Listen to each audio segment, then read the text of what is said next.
Great. I am delighted this morning to be joined from Rome by Tara Curlewis. Tara, it's great to see you again, and thank you so much for making time to have a conversation with us in Lothian and Borders Presbytery. I'm conscious that you're still in your early few weeks there and you've got lots to do.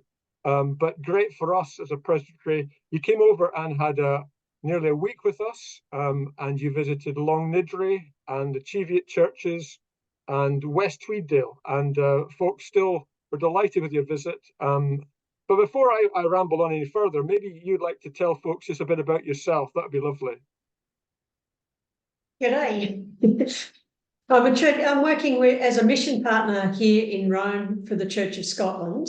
You can tell I'm not Scottish. I come from Australia. I'm a Uniting Church minister, have been ordained 30 years. And prior to moving to Rome, I was responsible for safeguarding children and vulnerable adults. I've got a long history in ecumenical engagement, and in between about 2009 and 2014, I was the General Secretary of the National Council of Churches in Australia. And I think that role gave me, a bit of a step up, so to speak, when I applied for this role in Rome. The role in Rome is an interesting one. It's half-time minister for the Church of Scotland congregation here in Rome. That's been here about 161 years. It might be 162 by now. And the other half of my time is as the Reformed Church's Ecumenical Liaison Officer for the World Communion of Reformed Churches, of which the Church of Scotland is a member, liaising and promoting Reformed Church's theological perspective with other churches in Rome, but also particularly relating to various parts of the Vatican, trying to find ways that we can speak and act together, and also develop ways so that the Vatican has a better understanding of who we are as Reformed churches. How's that for a start? Wow, fantastic. So Tara, what does your week look like? I mean, just give us an idea this last week, some of the things that you've got up to. That will give us a flavour of what you're involved with. Okay. Well, this last week was the last week of February, first week of March, to put it in context. The first 3 days I spent meeting various people, introducing the Reformed Church's office, with Hans Lessing, who's the ecumenical officer for the World Communion of Reformed Churches.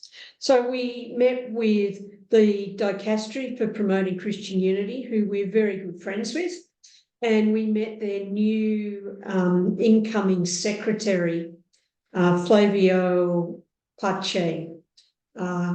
He's replacing Bishop Brian Farrell, who's been the secretary for 20 years.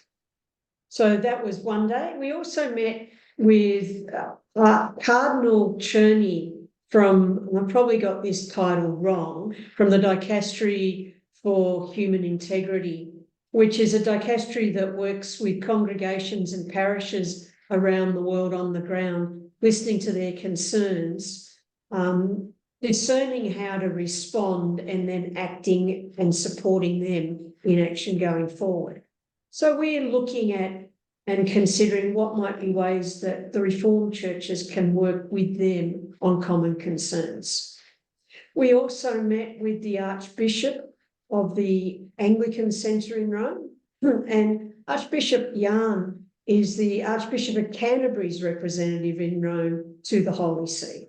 Then there was meetings with the Methodist Ecumenical Office in Rome, as well as meeting with Centro Pro Unione, which is a group that's been here, I'm not sure how many years, but a very long time, who are focused primarily on working together, ecumenism and Christian unity. And their founding fathers are, I think, the Greymore Institute, a group of Franciscans who also developed the material for the Week of Prayer for Christian Unity. And then on Friday, was International World Day of Prayer Day. Yep, it was. And we had a very ecumenical service down at the Anglican Centre in Rome, where representatives from all walks of Christian life were present. And that was a fantastic morning service. And this year, of course, it focused on the prayer from the women in Palestine. And we had a guest speaker from the Focolare movement, which is a Catholic movement focused on ecumenism and working together, and also the Palestinian representative to the whole sea attended. And he was very moved by the fact that we were praying for the people of Palestine in this prayer. And then had to find some space in the week to prepare for worship on Sunday. I'm hoping you're getting some time off in this week as well, Tara. It sounds kind of back to back with meetings. It was a pretty chock-a-block full week. I think that's part of the challenge of these early months in Rome. They're fairly full at the best of times, but getting to meet people, you need to set a priority. So by contrast to last week, this week I've got a meeting tomorrow, or a conference tomorrow, Wednesday, which is in honour of International Women's Day. And it's being hosted by the Australian and the British ambassadors to the Holy See, bringing together women leadership from all parts of life here in Rome, and of course, including the churches. Then on Thursday, I'm going to attend a lecture in English. Thank goodness it's in English and not Italian. In honour of Cardinal Koch, the prefect for the Dicastery for Promoting Christian Unity, who's celebrating his 75th birthday. Then Friday, I've got dinner with a visiting group of bishops from the United Methodist Church in the US. So, you know, wow. And turn around for Sunday again. Well, we're delighted having met you, that you seem kind of up for the challenge of meeting all these kind of people and enjoying that diversity. It sounds like, you know, you've had the experience that's giving you the confidence, and we wish you well as you forge new partnerships and relationships for the Reformed Church and for the local church on the ground. Do you want to say something about the local church that you on Sundays, just what that looks like and what that comprises of, Tara? Yeah, the local church, you'd think being the Church of Scotland has lots of Scots in it. Well, actually, the Scots like to stay at home, I think. But no, we've got a few people whose origins are from Scotland, and it's great to have them. By far the majority of the congregation are internationals who somehow wound up in Rome, with a high percentage coming from African nations, Ghana being one, South Sudan another, and then we've also got a family from the Cameroon area. We've got a few Koreans, which is interesting that they attend the English-speaking congregation, because we have a Korean Presbyterian church, Korean speaking, that also uses our premises. And we've got a number of little kids. I'm getting to know them. And then we've got folk that have come from all other parts of the world. And on Sunday, we have a huge number of visitors in Rome. And we often have as many visitors as we have local members attending church on Sunday. So last Sunday, we had a group that came from the States who were doing pilgrimage in the steps of St. Paul. We also had somebody from Wales, and we had somebody from Glasgow. So we almost had, and I think we had somebody who lives in London. So we had 3 of the 4 nations of the United Kingdom present. Oh, amazing, lovely. And when you're with us, you're talking about, you know, seeing where the church is at and thinking about its witness and life and witness. And we're wondering whether a retreat might be a good way of getting folks together and asking what, you know, as you start, and, you know, it's a new chapter in the life of the church, local church, just what's happening and what they're about. So we're planning a Kirk session retreat for the elders. I think the congregation hasn't had a minister for many years. And so the session has been holding up the running of the church, supported from time to time by somebody from a retired minister, generally from the Church of Scotland. So it's important for us to look and refocus what's our direction going forward and discern, one, how we encourage and grow people in their discipleship as followers of Jesus, and two, reignite that sense of spiritual growth within the congregation and spiritual nurture in the congregation. I'm also hoping to build people up to be able to be part of a worship team, and for others to take services and lead worship regularly. Being, as you can hear, my life's pretty full, half-time World Communion, half-time minister of the congregation, with not a lot of time to plan for the significant things in either role. So to be share the ministry with the congregation is a really significant learning point, growth point for me. Absolutely. That discernment seems vital with all the different opportunities that you have, but also the different peoples and different places to discern with people, with that community, just what the next steps, our next chapter in its life is to look to be. I'm going to jump in there, and you sent me some pictures, and I was going to ask you maybe just to describe some of these as would be lovely. I'm going to go back up and start with, do you want to talk us through just very briefly, Tara, what we're seeing? Okay, what we're seeing here, I've got two screens, which is why I'm looking to the side.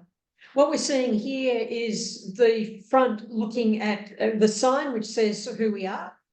And behind that fence is a parking area, which we get some income for. And then the building you see is the Palazzo style building that was built when the church moved here. I'm not sure of the date. Need to learn some history. It's the bottom floor is the sanctuary area. Then we've got two vacant floors, and the very top floor is the manse. And then on top of that is a rooftop terrace with the most magnificent views across Rome. Now you're talking. Now you might wonder, and Frank might wonder, well, it doesn't look like a church. You're right, it doesn't look like a church. And part of the reason is when it was being built, Protestants weren't allowed to build worship spaces that looked like a church. The only spaces back in those days that could be church-like was the Catholic Church. Or that's the story I've been told. I hope I haven't done an injustice there to history. So really interesting. You saying that. And is this part of your congregation at worship? So this image here was Christmas Eve. And normally all the pews face towards the front, but we had some facing on the side because that was the Korean congregation joining us at Christmas, and their choir sang beautifully for a couple of items at our Christmas Eve service. And then towards the end of the service, we had a candle lighting that reminded us of that first night, long time ago in Bethlehem.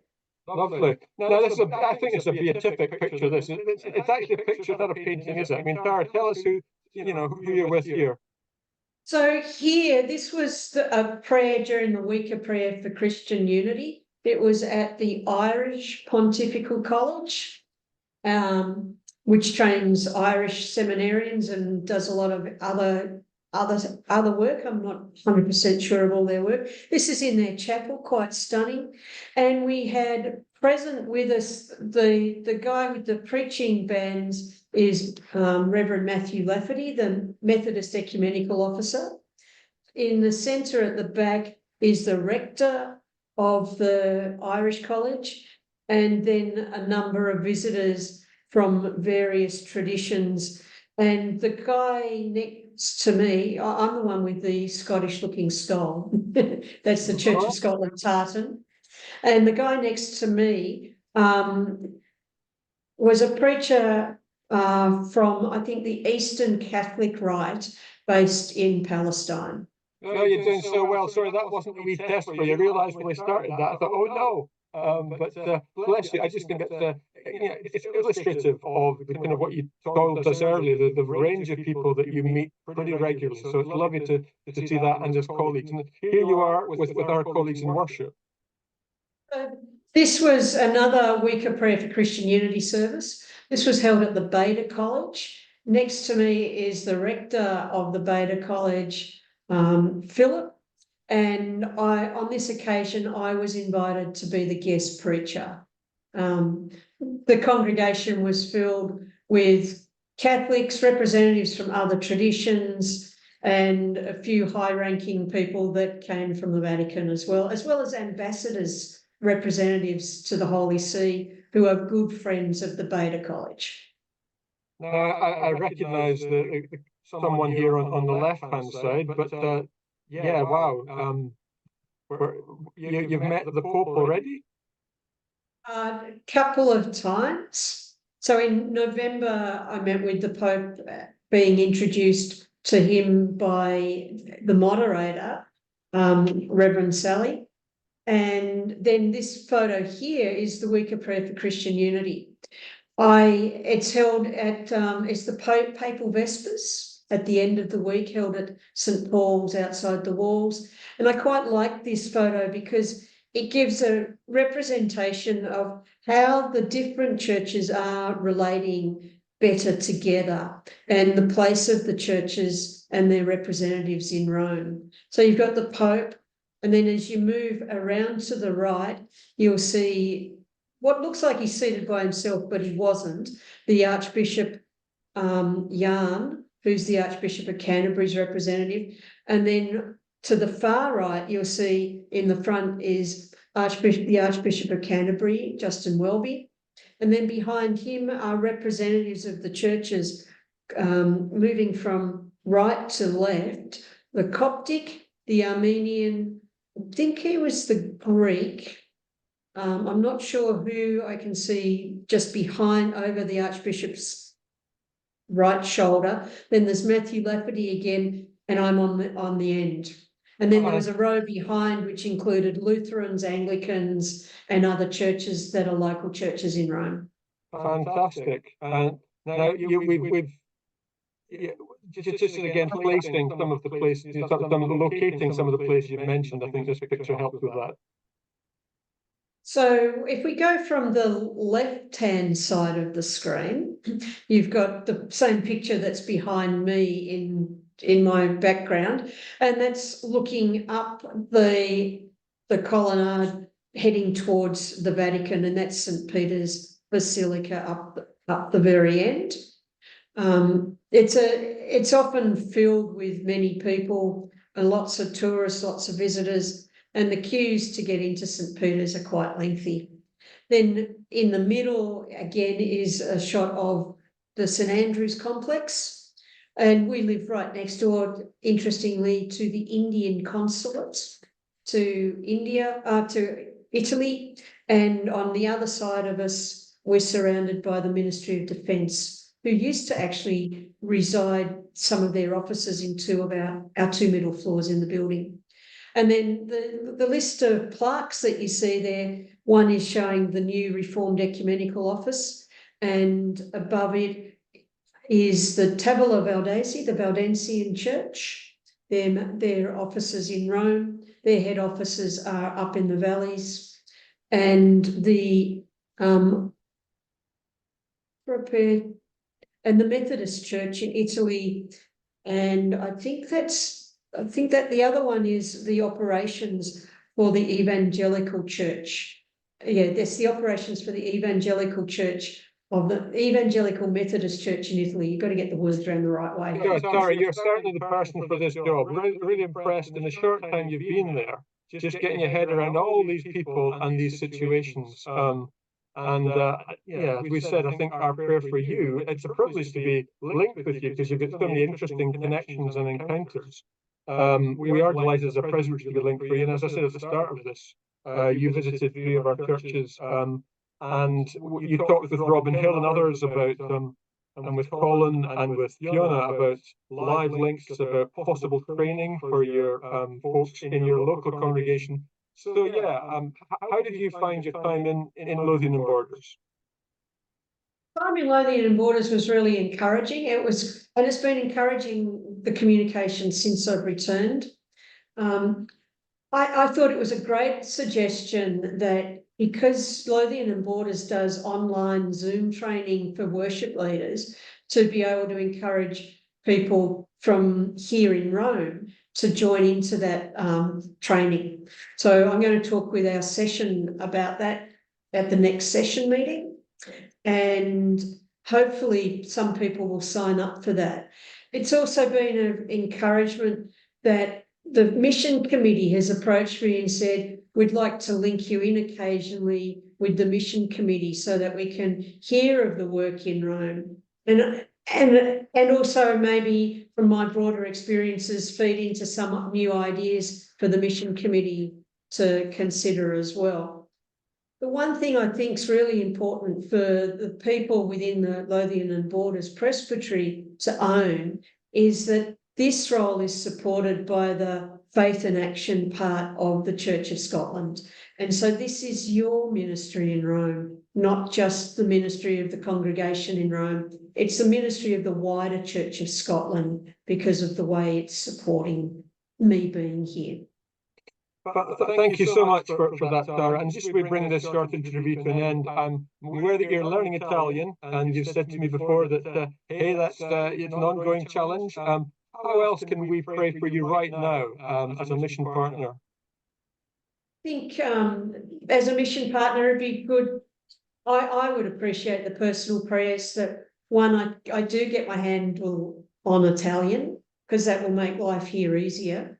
2, that there's gaps in the week for refreshment times, because as you can hear, Absolutely. the weeks are pretty full. So times to be able to find that balance between the 2 roles and times for refreshment, and to pray for the congregation here that the Spirit will just touch individuals so that they may know what their giftedness is, and so that we can release that giftedness into use for Christ's ministry here in Rome.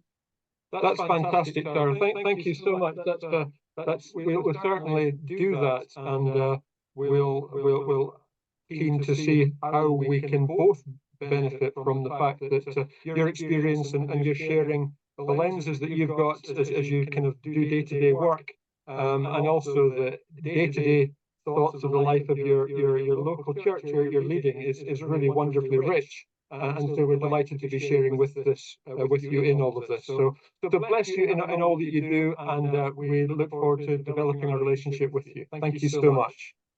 Thank you, Peter, and thank you everybody in Lothian and Borders. That's great.